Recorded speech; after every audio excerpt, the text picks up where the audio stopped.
I want to be quite frank with you here. If the British withdraw, I'm prepared to go on with the Australians and the New Zealanders, but I'm not prepared to go on with the Americans. Why not, Mr. Prime Minister? Why do you think America... Well, can I put it this way?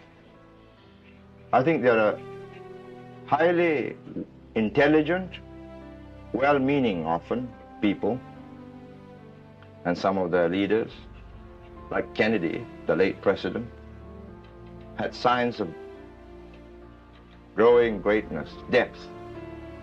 But, you know, by and large, the administration lacks depth and judgment or wisdom,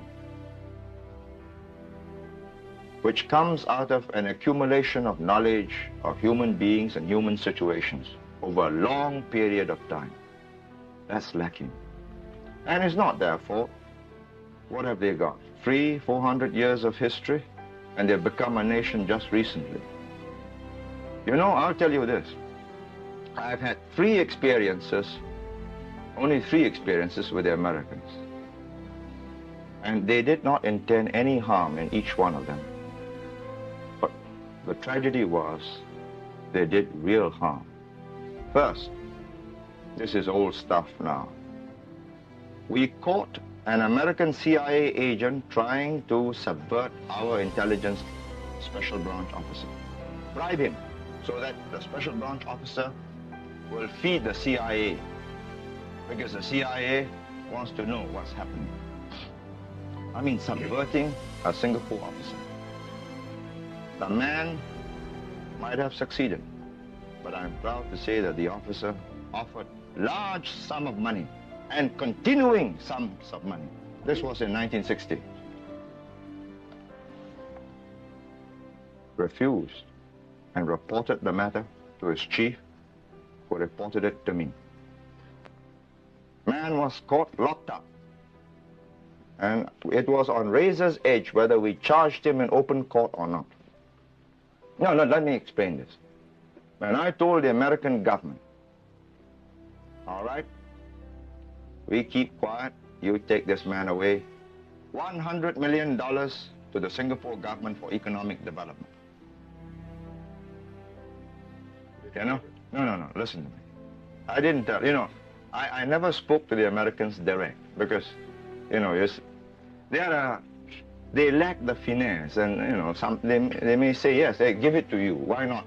Why should the Singapore government just give to you, to me, which would have ruined me? But through an intermediary, they offered me and my party $10 million. I mean, the insult, you know. I told them, keep it.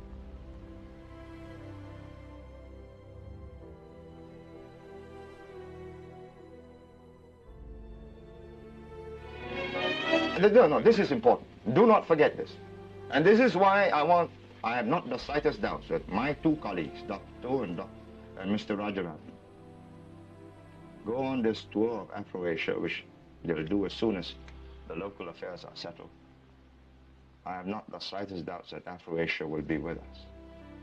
You see, unlike if Cuba, with an American base, with American sovereignty, is independent and not a neo-colonialist stooge, then me,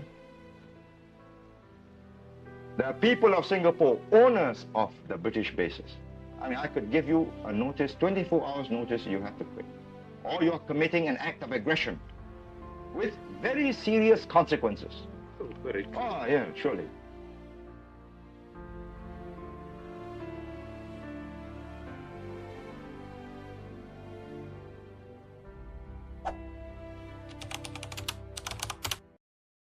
小红书